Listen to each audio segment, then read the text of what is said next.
फिशुला में laser treatment जो है वो अभी के समय में सबसे ज्यादा सॉट आफ्टर ट्रीटमेंट है और it is one of the best also.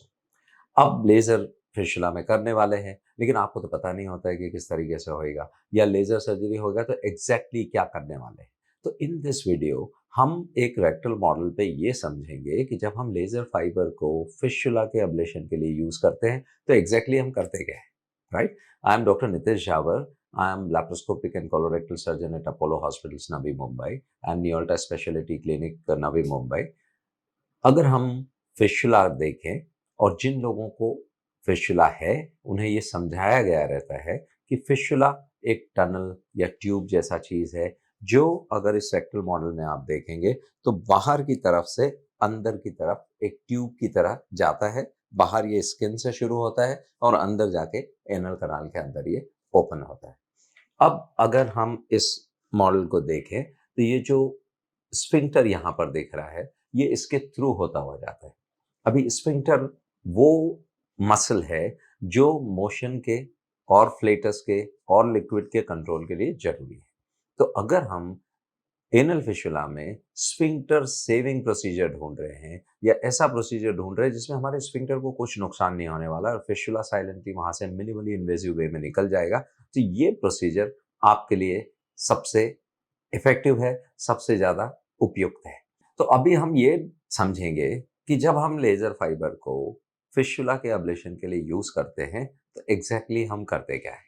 तो कंपोनेंट्स क्या है, रिक्वायरमेंट क्या है। You need a very good laser machine जिसमें एक पर्टिकुलर वेवलेंथ का लेजर एनर्जी फायर होता है और ये जब एनर्जी हम फायर करते हैं तो इससे एक्चुअली टिश्यू का श्रिंकेज हो जाता है। तो जो ट्यूब है वो अपनी जगह पे श्रिंक होकर क्लोज हो जाती है।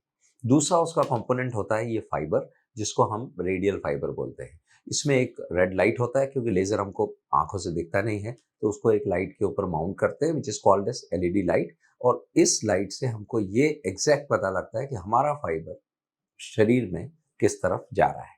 तो अगर हम इस फिशुलस ट्रैक्ट को अभी ध्यान से देखें और हम इस फाइबर को पूरा इसके अंदर से इस तरीके से थ्रेड करते हैं तो ये फाइबर अब स्किन से अंदर की तरफ चला जाता है। एक बार हमने ये देख लिया कि स्किन से लेके अंदर के म्यूकोजा तक एनल कनाल तक ये फाइबर पहुंच चुका है तो फिर हम एक पर्टिकुलर रेट पे लेजर फाइबर से एनर्जी फायर करते हुए इसको बाहर की तरफ निकालते हैं।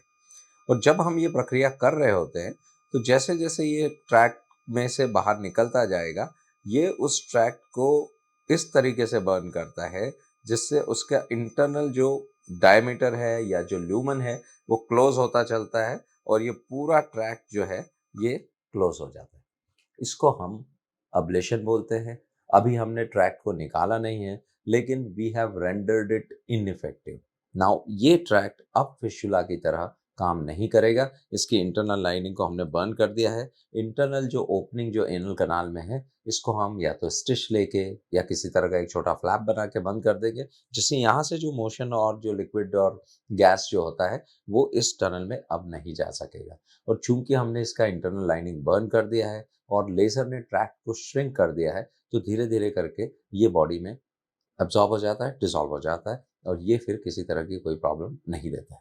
तो इसमें जो हमने एडवांटेज के लिए बात किया था कि ये आपका एनाटॉमी का भी ध्यान रखता है, ये आपका फंक्शनिंग का भी ध्यान रखता है और इसमें रिकरेंस के चांसेस भी बहुत कम है। एक चीज जो आपको ध्यान रखना है कि अगर ये ट्रैक्ट यहाँ ना होकर और बहुत नीचे की तरफ रहेगा तो फिर हम लेजर यूज नहीं कर सकते हैं। ऐसे ट्रैक्ट्स जिनके दोनों तरफ मसल काफी क्वांटिटी में या मात्रा में या लेंथ में है उनमें ये ज्यादा इफेक्टिव होते हैं। तो लेजर एक बहुत अच्छा ट्रीटमेंट है। तो अगर आपको ये प्रॉब्लम है और आप अपने सर्जन से या प्रोक्टोलॉजिस्ट से इस बारे में डिस्कस कर रहे हैं तो टेक अ इन्फॉर्म्ड डिसीजन। कोई दिमाग में कंफ्यूजन रख के और इस प्रोसीजर के लिए ना जाए। ये एग्जैक्टली जैसा मैंने बताया इस तरीके से ये प्रोसीजर किया जाता है। और अगर आपके सर्जन भी इस प्रोसीजर के लिए अग्री करते हैं कि आपके केस में वो इफेक्टिव रहेगा then this is one of the best option as of today. Thank you.